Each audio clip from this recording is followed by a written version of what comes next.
Kaum muslimin, sekarang yuk kita jelaskan apa jawaban Nabi ketika beliau ditanya tentang kapan kiamat itu akan terjadi, tanda-tandanya. Nah, jawaban Nabi ini kita langsung lihat realita yang ada ya Bapak Ibu. Jawaban Nabi Muhammad, antalidal amatu rabataha wa antaral hufatal uratal alata ri'a asyah yatatawaluna fil bunyan. Jika engkau nanti menemukan suatu zaman, orang yang hidup pada zaman itu sebelumnya mereka ini kere-kere, miskin-miskin. Mereka hanya para penggembala ternak, tidak beralas kaki dan bertelanjang dada. Saking miskinnya Pak, sendal pun nggak kebeli gitu ceritanya. Bertelanjang dada. Tiba-tiba saja mereka menjadi kaya raya dan mereka sangat berkuasa. Lalu mereka berlomba-lomba serta berbangga-bangga membangun gedung-gedung yang tinggi-tinggi. Jika zaman itu sudah engkau temukan, kata Rasulullah Sallallahu Alaihi Wasallam, maka jarak masa antara engkau dengan kiamat sudah sangat-sangat dekat. Gitu loh Pak, Ibu. Laki-laki ini pergi. Ini hadis riwayat siapa tadi? Hadis riwayat siapa tadi? Imam Muslim. Jangan lupa hadis ini sahih. Di hadis Imam Ahmad, Abdullah ibnu Abbas radhiyallahu anhu bertanya langsung kepada Rasulullah. Qila, Abu Hurairah bertanya kepada Rasulullah, ya Rasulullah, sebenarnya siapakah yang kau maksud?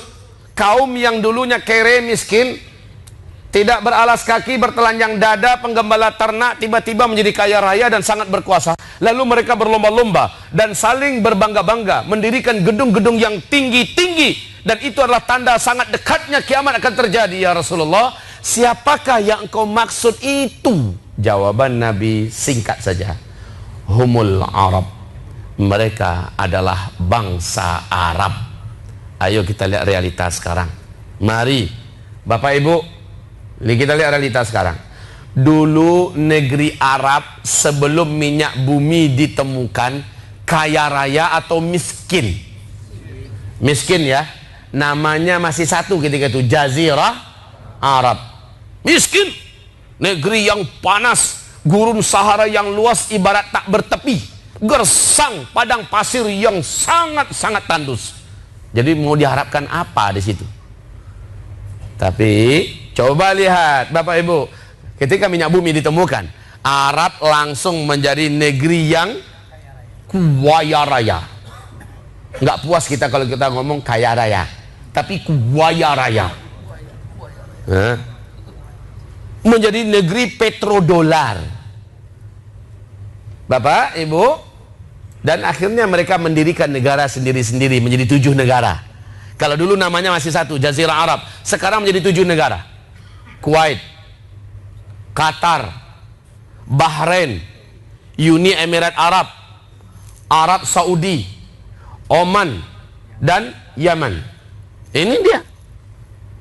Dan coba kita lihat apa yang dibuat oleh negara-negara Arab ini sekarang di kota-kota besar mereka. Yang paling dekat di hati kita dulu, Mekah.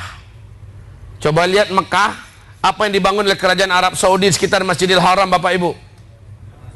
Gedung-gedung tinggi pencakar langit.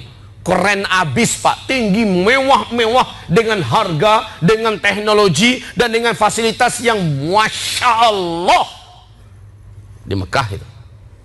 Tahun 2020 direncanakan selesai, kemudian akan menjadi bangunan kota terindah termahal di dunia.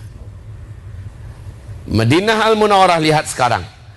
Sekeliling Masjid Nabawi sudah dibangun hotel-hotel tinggi-tinggi, besar-besar, megah-megah, bintang 5 sekitar Masjid Nabawi. Sehingga Masjid Nabawi kayak tenggelam oleh hotel-hotel tersebut Pak. Kalau kita masuk Madinah sekarang ini, sudah terhalang Masjid Nabawi itu oleh hotel-hotel tersebut, tinggi-tingginya.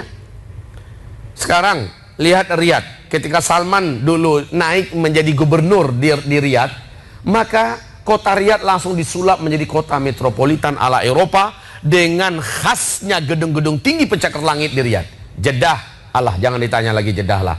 Jeddah itu dulu negeri bebatuan, gersang dan panas, tetapi sekarang sudah menjadi pusat perbelanjaan Timur Tengah dan persimpangan Timur Tengah, Jeddah. Lihat negara tetangganya, Kuwait Pak. Seluruh kota-kota besar di Eropa minder dengan kota yang ada di Kuwait sekarang ini. Kemajuan teknologi serta gedung-gedung tinggi pencakar langitnya di Kuwait. Keren, Pak. Silakan lihat kota Doha. Di mana itu kota Doha? Ibu kota Qatar.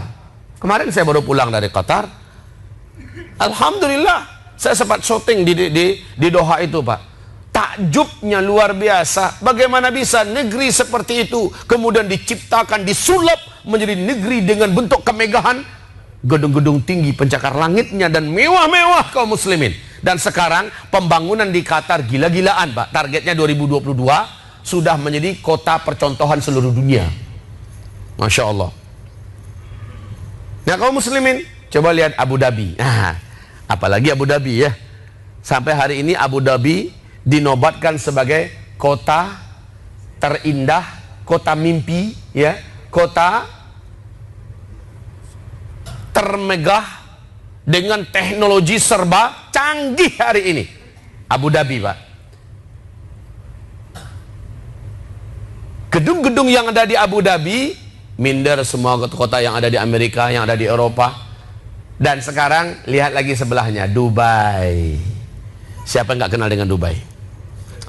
Gedung tertinggi nomor 1 di dunia bukan di Tokyo, bukan di Hong Kong, bukan di Sydney, bukan di Melbourne, bukan di Paris, bukan di Hawaii, bukan di mana-mana, tetapi ternyata di Dubai. Gedung tertinggi nomor 1 di dunia ini namanya Burj Khalifah. Ketinggiannya adalah 828 meter. Masya Allah. Udah pernah belum naik ke gedung setinggi itu? Tapi buka di YouTube, insya Allah bisa lihat. Lihat di Google bisa nampak. Nah, apakah sudah selesai, Bu? Perlombaan membangun gedung-gedung yang tinggi-tinggi di Arab? Belum. Sekarang ini di tepi Laut Merah. Kemarin saya baru pulang haji dengan nikmat dan rezeki dari Allah.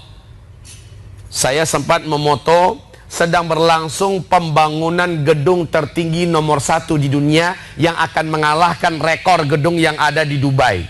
Kalau di Dubai berapa tingginya? 828 meter ketinggian yang ada di Dubai. Namanya Burj Khalifah yang di Dubai. Sekarang yang di Jeddah di tepi Laut Merah ini sedang berlangsung pembangunan gedung yang mengalahkan gedung di Dubai itu, namanya Kingdom Tower. Dibangun oleh orang terkaya nomor 5 di dunia, Pangeran Al-Walid bin Talal. Tahukah Bapak Ibu berapa direncanakan ketinggian gedung ini? 1,2 kilometer. Sampai ke awan itu.